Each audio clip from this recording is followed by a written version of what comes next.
First off, I want to thank the brave men and women who work behind the wall. I want to thank them on a national level because their job goes unrecognized. How do they try to turn a guard? Well, correctional officer. Sorry, I apologize. But correctional officer.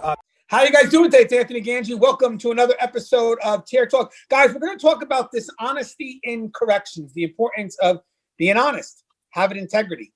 The reason why we're going to discuss this is because a couple of days ago, Russ Hamilton did a video that touched on 4 reasons that pretty much if you get fired, little to no room to negotiate for your job back. And the first one he mentioned was dishonesty. And I think it's such an important part of what we do that I thought we could do just a topic devoted to the importance of being honest. I have 2 guests on the show. First guest is going to be Gary York. He is the author of 2 great books, Inside the Inner Circle, Corruption Behind Bars. Also is an influencer, has a channel called True Prison Stories. Gary, what's up? I see you have your shirt on. How you doing? This is a shirt that was given to me by a criminal justice class with ROTC students that are actually in criminal justice also. Great group. I love talking to them. But thank you, Anthony, for having me. This is a topic, that a lot of people sometimes don't want to talk about. But listen, we all make mistakes, and we all need to be ready and know what to do when we make a mistake or get into a mistake that ends us up on a desk across from an investigator. So thanks for having me on this topic, Anthony. Oh, always a pleasure, Gary. And we also have a fellow influencer as well. He has a channel called Just Corrections. He's the host of the Saturday Night Synopsis, has 2 books out there. When Home Becomes a Housing Unit and the Nothing That Never Happened. He's a good advocate, guys, for us, those that in corrections. I feel that we tend to be ignored when it comes to our mental health issues. And William Young has made it his mission to remind people that, we're not forgotten, but to also let the public know of the dangers we face and how that could affect us mentally. William Young, again, thank you for what you do. You're welcome, Anthony. Thanks for having me on the show. I always look forward to chit-chatting with you. It's a lot of fun for me to see you try to remember the names of all the things that I'm doing. And but you make it through it. It's really good. And I like hanging out with Gary too. So this is awesome. Yeah, this is going to be a great discussion. We just touched on it a little bit with Guardian RFID, but I thought we could explore it a little bit more here on the Tear Talk channel. And again, it's going to kind of piggyback off what Russ was discussing a few days ago on a video that he did. Now, guys, if you haven't, the show Tear Talks for you, brave men and women that work in corrections. So please subscribe, interact, engage, comment, hit that bell. Bell's going to notify you every time I post a video. We're going to go to our sponsor. When we come back, we're going to talk about the importance of being honest in corrections. Stand by. I wanted to attend a university that had an intelligence program. I wanted to look at problems different. I wanted to increase my critical thinking abilities. AMU offered those avenues to expand. Obtaining your degree as an adult, you're actually paying yourself and investing in yourself. You can't put a dollar on it, it's priceless. It's something that can never be taken away from you. American Military University. Learn from the leader.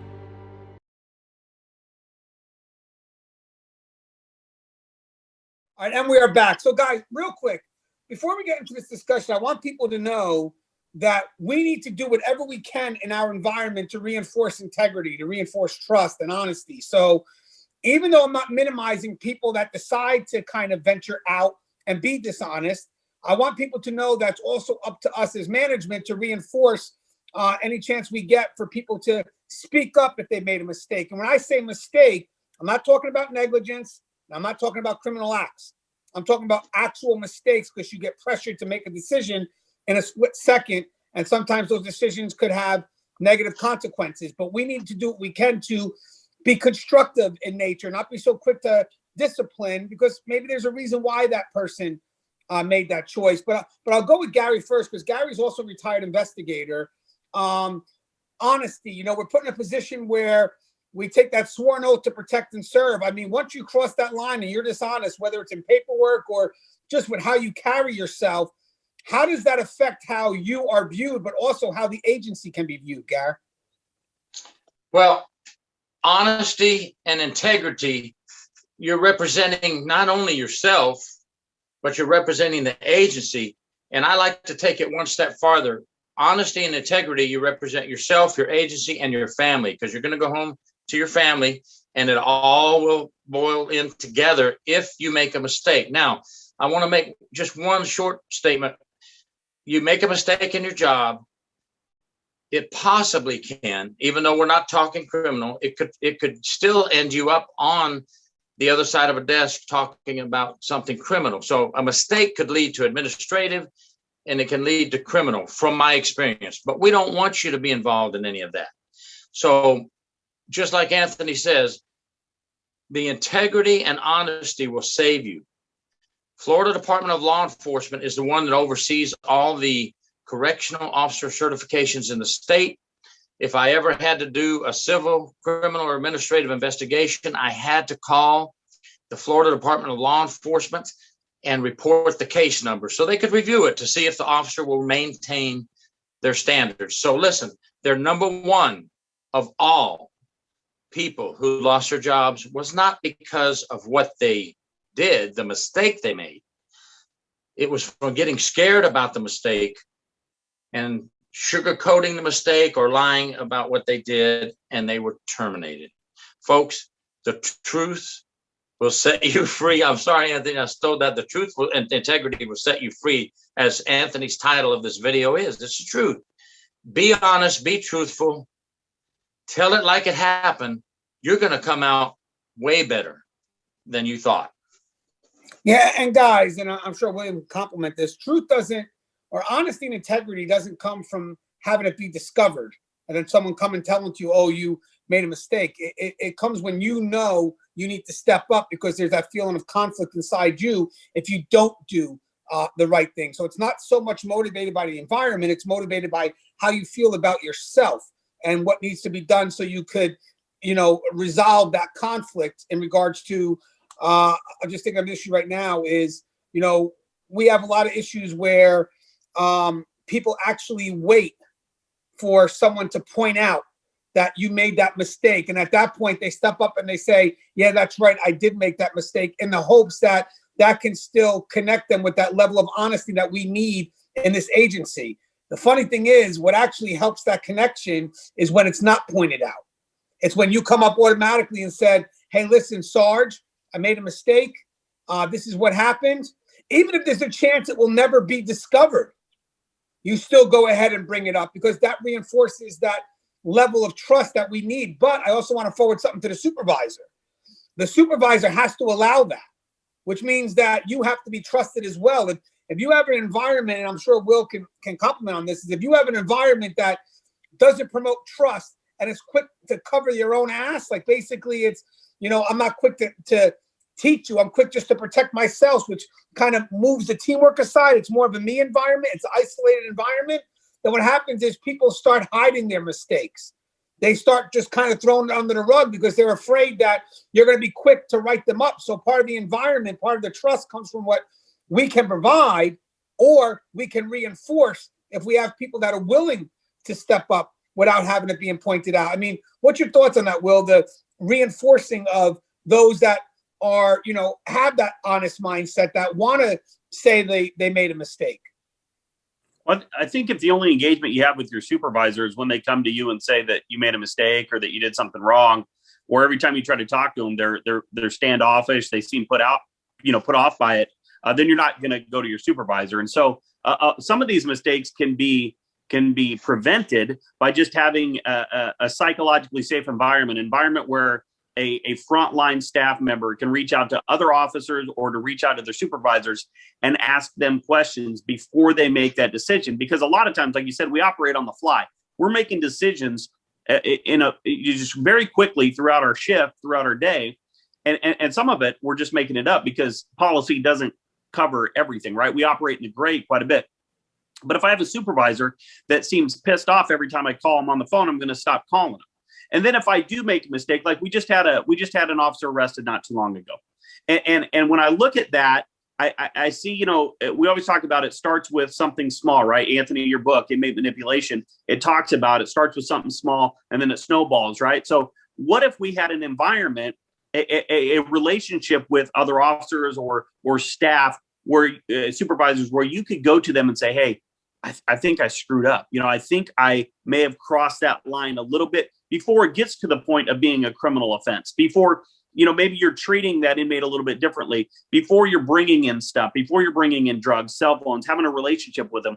What if there was an environment where it fostered, those foundations between officers where those mistakes then didn't happen, or I could go to them and feel comfortable confiding in that supervisor, knowing that he will give me, some advice, some knowledge, some good information, so that mistake wouldn't happen again.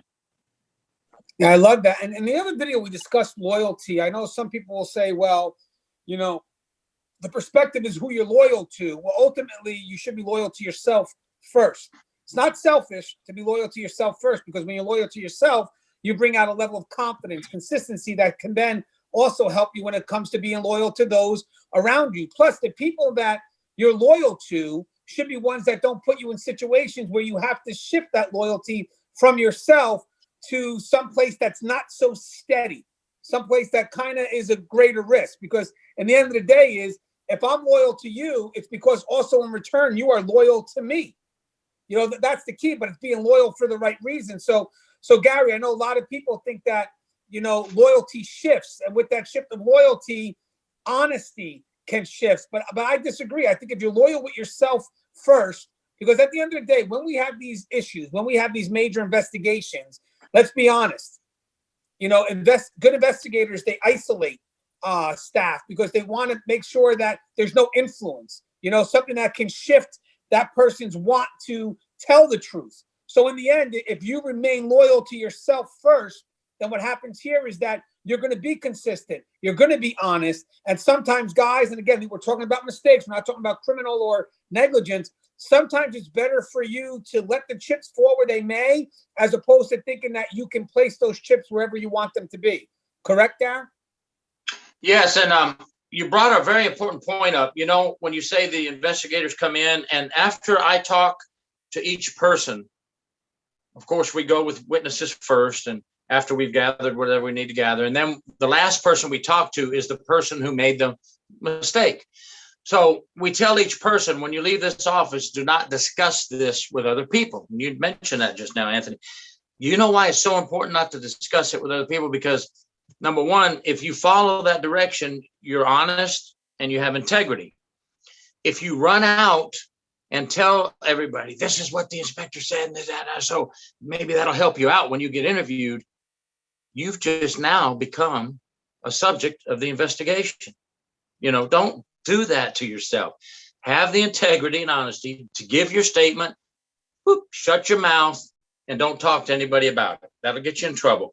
And as far as the loyalty, I love what Will said. It's very important for those supervisors to be able to for you to be able to go forward to those supervisors and trust them. Because if you tell them you made a mistake, it may be a non-reportable incident, and they can take care of it right there on the shift. So Will is absolutely right.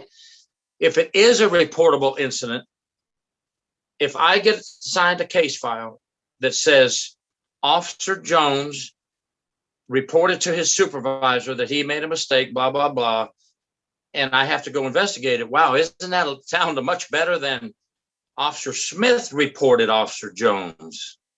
See where that integrity comes in? Now I've got a file that says Officer Smith reported you. It sounds so much better when you say Officer Jones reported he made a mistake or she made a mistake. So yeah, Anthony, you're right on what you just said. Yeah, and think about it also as a supervisor, like William's saying. Imagine like I'm dealing with an employee that I have to discover they made a mistake as opposed to them telling me. I mean, Will, how do you think that supervisor, and again, it's a good supervisor, not a supervisor that looks to discipline, a supervisor that has a reputation to be constructive and, try to do what they can to alleviate any concerns. But again, we're talking about mistakes, but sometimes, unfortunately, some mistakes, they have very massive consequences, and therefore there has to be some level of action to eliminate the liability, but also to reinforce in the mindset of that individual who made that mistake to not let this happen again, the severity of it all.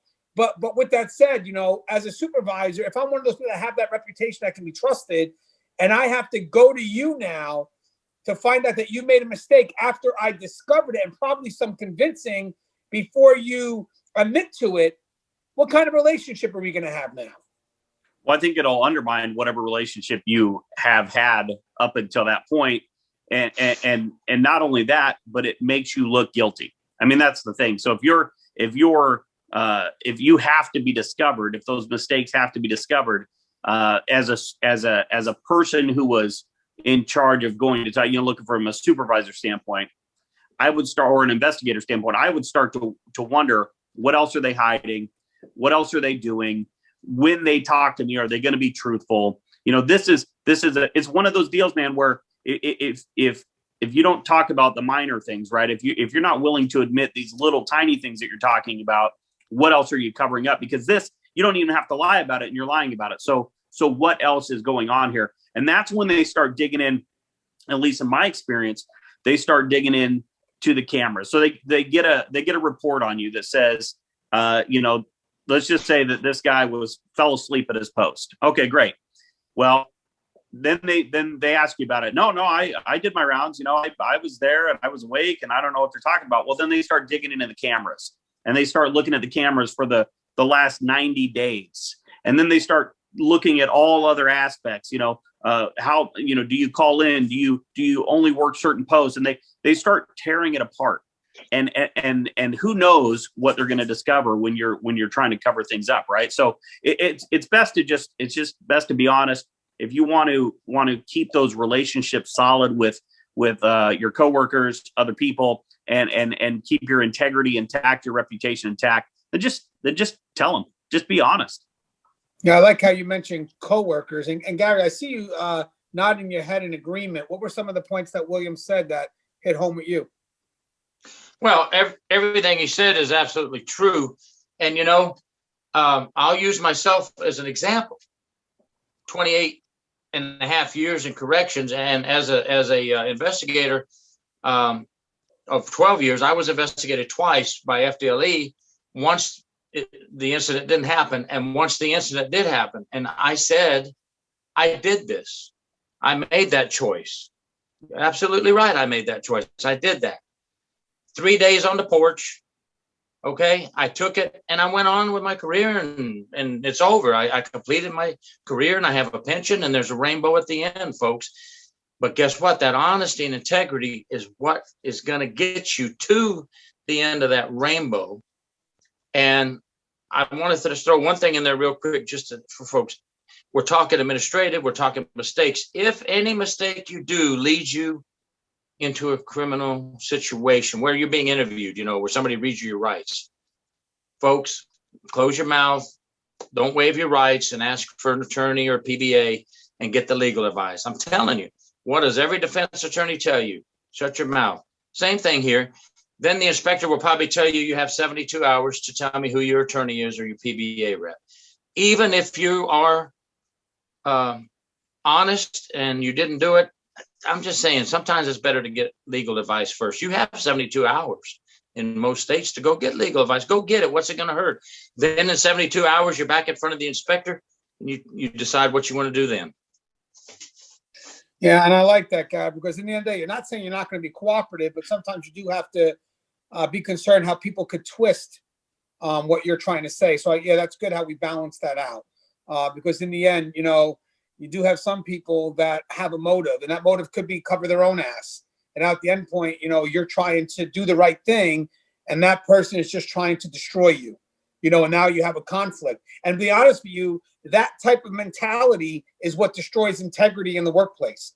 If I have the integrity to step up and not wait to be discovered, but to tell the truth, because that's what I'm about, and I'm partnered with a supervisor who looks to destroy or cover their own ass, then I'm going to start losing out on that sense of integrity and that sense of trust, because in the end I'm going to go into survival mode.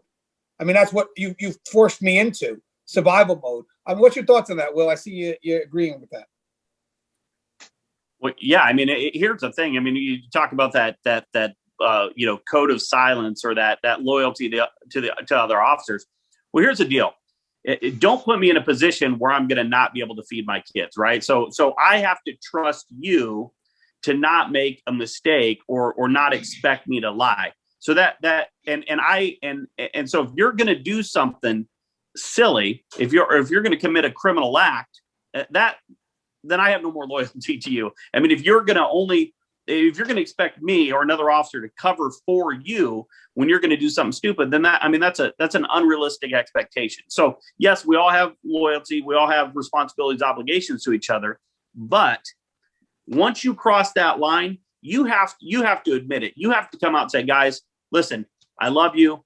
I apologize. I'm going to take responsibility for my own actions, because I'm not going to bring you down with me. I had a situation we talked about briefly on the other video where an officer made a stupid mistake, and other officers tried to cover for them, all led by their higher ups, right? It was a big deal where people said this guy wasn't even there, and he was there, and it was on camera that he was there. But an officer went to jail, people got fired. I mean, it just doesn't make any sense. So when you're talking trust, I trust that you're not going to expect me to lie for you, because that's not the way that I do business. I don't expect you to lie for me. So I'll own up to my own mistakes, take the consequences, and I hope that you do the same. I love that, because the motivation is not the fear of getting caught. That can't be the motivation, because you can have people that can minimize that.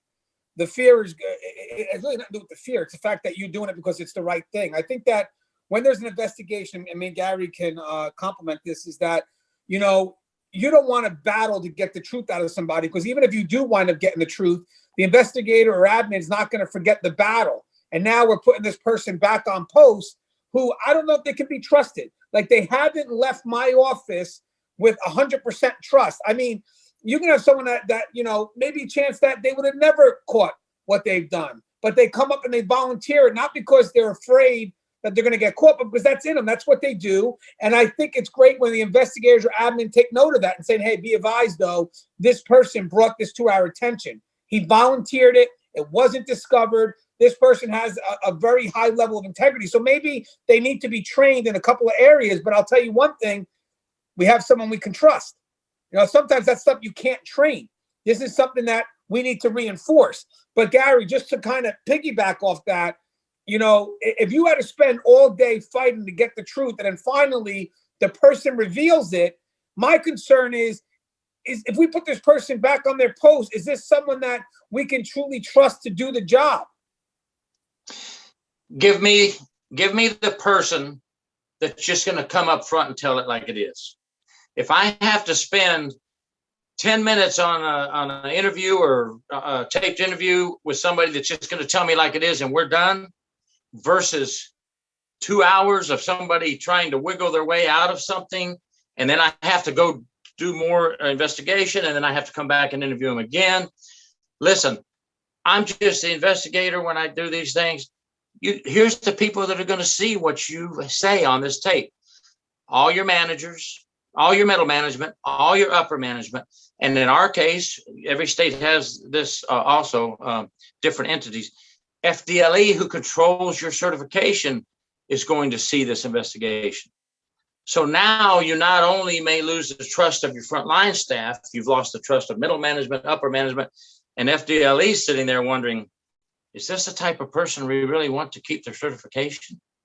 Don't risk it. Just be loyal, be honest, take your hits if you have to, sit on the porch if you have to, but come back better. You'll come back a better person than you were before this ever happened.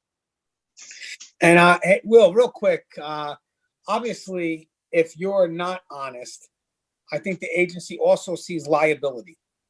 Would you agree? If you're working with someone that is not perceived to be honest, would you think that the agency could look at this person as a risk, if not today, somewhere down the line? No, absolutely. You're a liability for everybody. I mean, if they can't trust you, then you have no business supervising people in that capacity. You're in a position where you have power, you have authority over how other people's lives go during that shift, during their sentence. And if you're not a trustworthy person, if you're going to make questionable judgments, if you're going to make mistakes and you're not going to own up to them, then you shouldn't be carrying the keys. I mean, that's just the bottom line. And guys, just as how important what brought you into the room, how you leave the room is also important, right, Gary?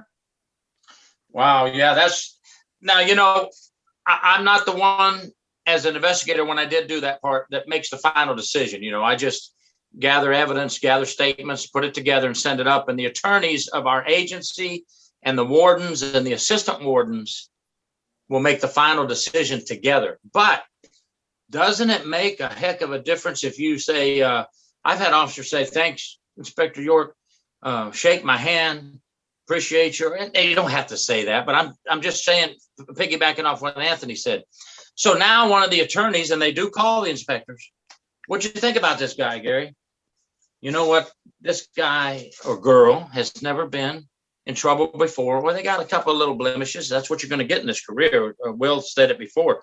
You can't be in this career without being investigated. But this person is polite and looks like a good officer to me. You know, you guys make the decision. I don't. But if you're asking me what I think about that officer, I think it's a pretty good officer. So, yes, we don't make the decision on you, but we may get called. We may get called by the warden or assistant warden. And I have been called. It's Anthony's question is great. Warden Cornell has called me before, and other wardens. Gary, what did you think? How do you act, or how did she act? If you act great, I'm going to tell him, man, that officer was very polite, very cordial, very professional. Man, I'm glad to hear that because I'm making my decision today. Why does that matter? Well, Anthony brought the question up, so it does matter to some of the supervisors how people act.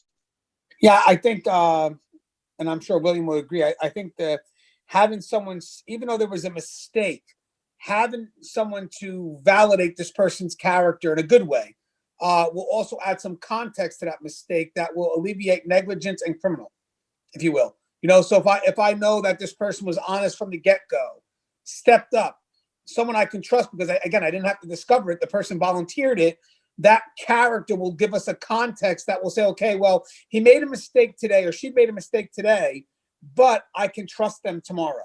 Would you agree with that, Will?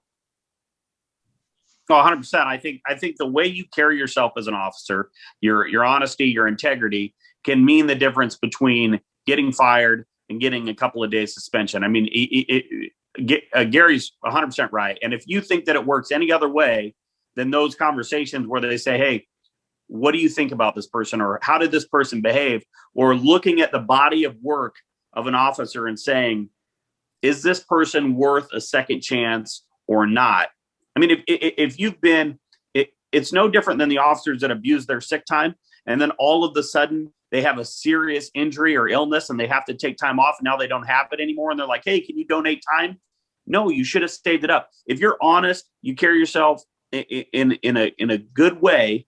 Someday when you have to explain your actions or you have to answer for a mistake that you made, they're going to look back at the entirety of your career and say, is this person worth staying here, salvaging, or do we just need to get rid of them because we've been honestly looking for a reason to get rid of this person for a long time? So I think when you're thinking about this, guys, how you carry yourself today, how you make your decisions today, the relationships you have today are going to come into play 5 years, 7 years, 10 years down the road when you're sitting in front of an investigator that you've known for 15 years, that you've laughed with and joked with. And you can say, look, this isn't me. This is what I did. But you know that, and that investigator can honestly say, yeah, it's not. So what happened here? And then you're honest. And then that all plays into the decision that they make. So what you do today definitely affects what you do tomorrow. And being honest is a huge part of that. Yeah, what you said that's so powerful is this person worth a second chance? And honesty will increase the odds that you are. Hey, Gary, anything you'd like to say in closing? Well, I just want to tell everybody out there, first of all, thank you very much for your service every day of the year. Thank you for your honesty and integrity. And thank you for putting your lives on the line to protect your brothers and sisters and civilian staff and the inmates in the prison and civilians on the street every day from those criminals. Thank you very much for what you do. Thank you. Thank you, Gary, for coming on today. Again, author of Corruption Behind Bars, Inside the Inner Circle, and also YouTuber himself, influencer, True Prison Stories by Gary York, or with Gary York. Hey, Will, anything you'd like to say in closing? Yeah, guys, it just when we do these videos, when Anthony puts out these videos, Gary, myself, we thrive on that feedback. We do this because we want to network. We want to see what's important to you guys. We want to explore those topics. We want to build a conversation, a connection with officers all over the place. And so the best thing for us is that feedback that you provide, those emails that you send, those messages that you send. So we kind of know what's on your mind. So we can do that. So keep that going. That keeps us motivated. That helps us, keep the conversation alive. And because the goal here is to get corrections and correctional officers the respect and the recognition that you guys deserve, that we all deserve for doing the incredibly dangerous and difficult job that we do on a daily basis. So thanks for that. Bravo. It helps us evolve, in our dialogue by, getting your perspective and then seeing where we can go. But again, guys, William Young got 2 books on the market. Home Becomes a Housing Unit, Nothing That Never Happened. Also an influencer, Just Corrections. And we may be seeing Saturday Night Synopsis again on this channel. I'll post a little spot for it. We'll have some good interviews, some good discussions. Just let us know what you want to hear. And then we'll toss the microphone over to William. And if he has a guest, his guest. But guys, in the long run, guys, in my career, I've noticed that people that lie to cover up are the ones that really deal with the consequences, as opposed to someone that's honest from the get-go.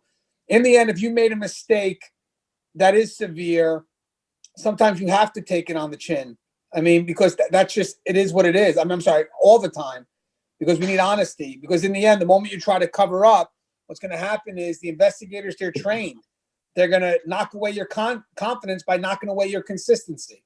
Because again, you have no faith in what you're saying because, you yourself don't believe it. So we're put in a position where we have to be trusted.